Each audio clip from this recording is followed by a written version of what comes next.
Ok, senhores, sejam bem-vindos então à aula de número 10 do curso de Física 2, no qual nós vamos tratar o equilíbrio de corpos rígidos. Como objetivo, eu espero que vocês sejam capazes então de explicar ao final dessa aula quais são as condições de equilíbrio desses corpos rígidos e aplicá-las para fazer algumas previsões sobre esses sistemas. Como introdução, eu gosto de falar um pouquinho sobre as aplicações desses conceitos. Poderia dizer que há uma grande gama de aplicações na engenharia civil. Eu coloquei aí uma ilustração de uma delas, essas portas com dobradiças tem muito a ver com o que nós vamos estudar aqui sobre equilíbrio de corpos rígidos. Essa daí é uma das aplicações então. Também engenheiros aí na engenharia civil têm que dominar esses conceitos para conseguir determinar qual que seria uma inclinação limiar aí, limite, que esse conjunto poderia suportar para erguer uma determinada carga. Então essa é uma questão que tem muito a ver, tem grande afinidade aí com o equilíbrio de corpos rígidos.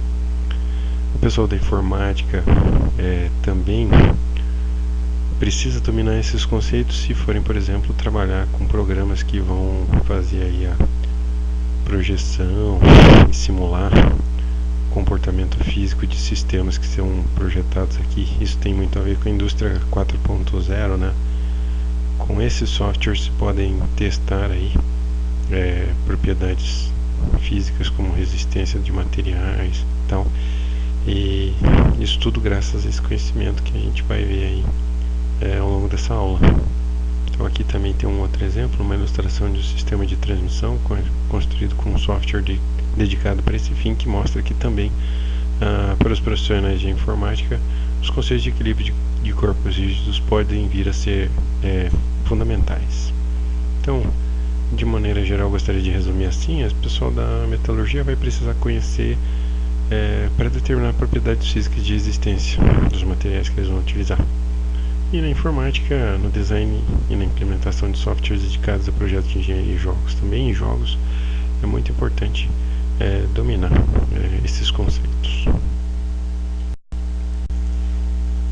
Então vejamos essas condições de equilíbrio propriamente ditas. Vamos começar tratando do equilíbrio das forças. Se um sistema tem equilíbrio estático, ele não pode acelerar, então a força resultante que age no sistema tem que ser nula. Então, nesse caso aí que eu ilustrei nessa figura, se esse sistema tem equilíbrio estático, todas essas forças somadas devem resultar em um vetor nulo, tá? Então, em outras palavras, elas devem se cancelar. Aqui a soma de todas essas forças desse sistema devem ser zero, um vetor nulo.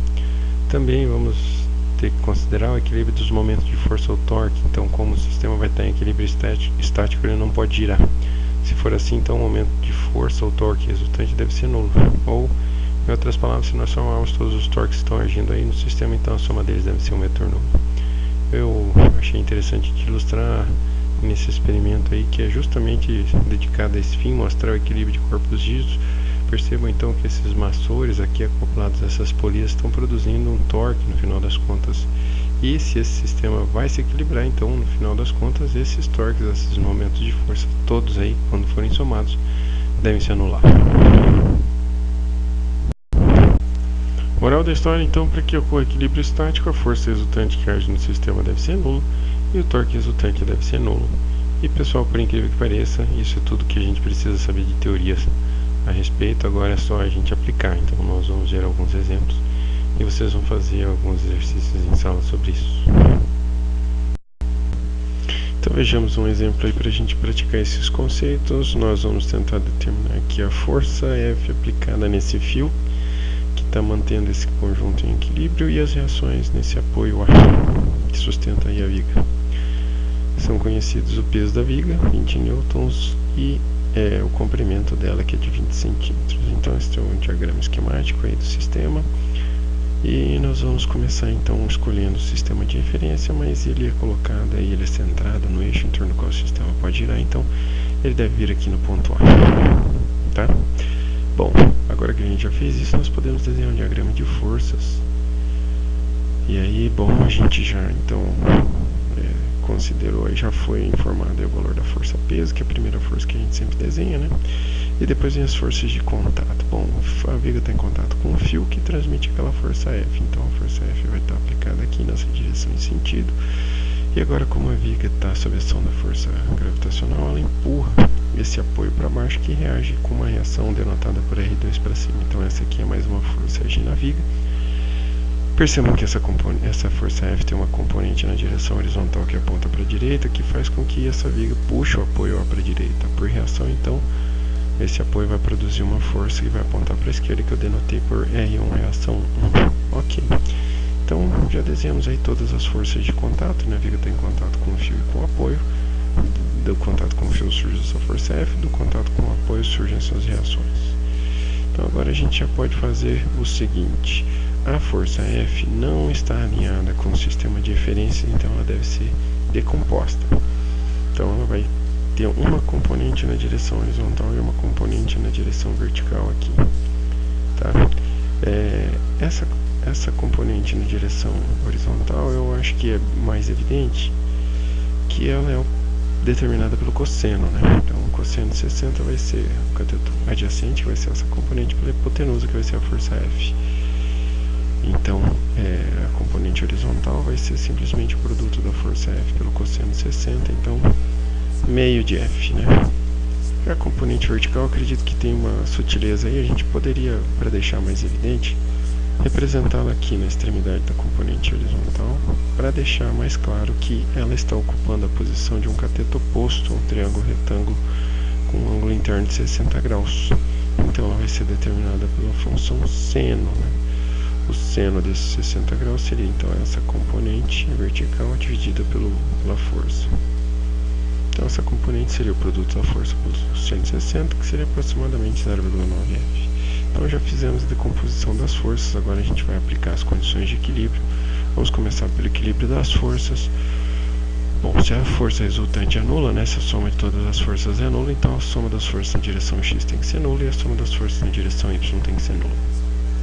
Quando a gente considerar a soma das forças na direção y, nós vamos ver aqui que somente há 3 forças nessa direção: a componente y da força F, a reação R2 e o peso de 20 newtons. Essa componente e essa reação apontam no sentido positivo e a força gravitacional no sentido negativo. Então, temos aqui na direção y, né, a soma da componente vertical da força F com a reação R2 menos o peso. Na direção x é tudo mais fácil, só temos 2 forças, né? Então, a componente horizontal da força F que aponta positivo e a reação R1 que aponta negativo. Então, nós vamos ter apenas meio de F menos R1, que vai dar 0, então a gente vai concluir que essa reação vai ser meio de F. Vejam que do jeito que está, a gente tem 3 incógnitas, R1, F, R2 e 2 equações. Então falta uma equação para resolver o sistema, mas essa equação vai sair aí da soma dos momentos de força, né?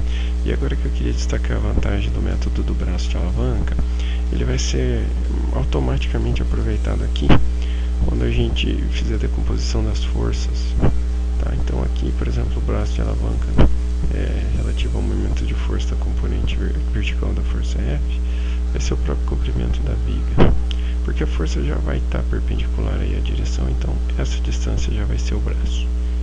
Então a gente já vai poder utilizar o método do braço automaticamente, aí, por isso que ele é mais vantajoso em relação ao componente perpendicular da força, né? Então, nós vamos ter apenas 2 torques. Essas duas reações aqui não vão produzir torque porque elas estão aplicadas no eixo de rotação, então não tem braço de alavanca aqui, então o momento de força dessas duas forças aqui é 0. Essa força está alinhada com a distância, ela não vai conseguir fazer o sistema girar, então ela também não produz torque, somente a força peso e a força a componente vertical FY vão produzir. Perceba aqui que se essa força gravitacional produzisse uma rotação, ela seria no sentido do giro dos ponteiros do relógio, né? Sentido horário. Então esse torque aqui, ele é negativo. O torque produzido pela componente vertical é positivo, tá?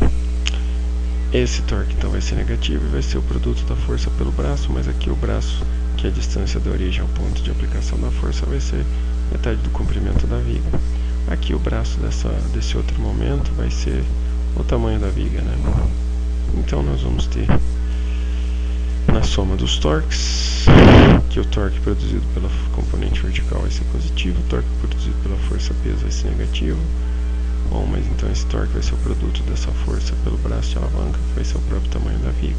E aqui vai ser o produto da força pelo braço de alavanca, que é metade da viga, né? Daqui a gente pode cancelar os centímetros. Na sequência a gente pode igualar essas duas quantidades e aí fazer uma divisão, né?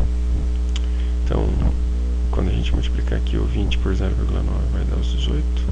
Do outro lado, 20 vezes 10 vai dar os 200 newtons. Então essa força vai ser de 200 dividido por 18, aproximadamente 11 newtons. Agora que a gente já determinou essa força, já dá para determinar as duas reações. A primeira reação é a metade dessa força, então 5,5 newtons aproximadamente. E aí a segunda a gente encontra resolvendo essa equação aqui. Então, como a força F vale 11 newtons, eu só substituí-la aqui, né? Multiplicar 0,9 por 11 para produzir os 9,9 e agora isolar aqui a reação R2 para encontrar que ela é 10,1 newtons.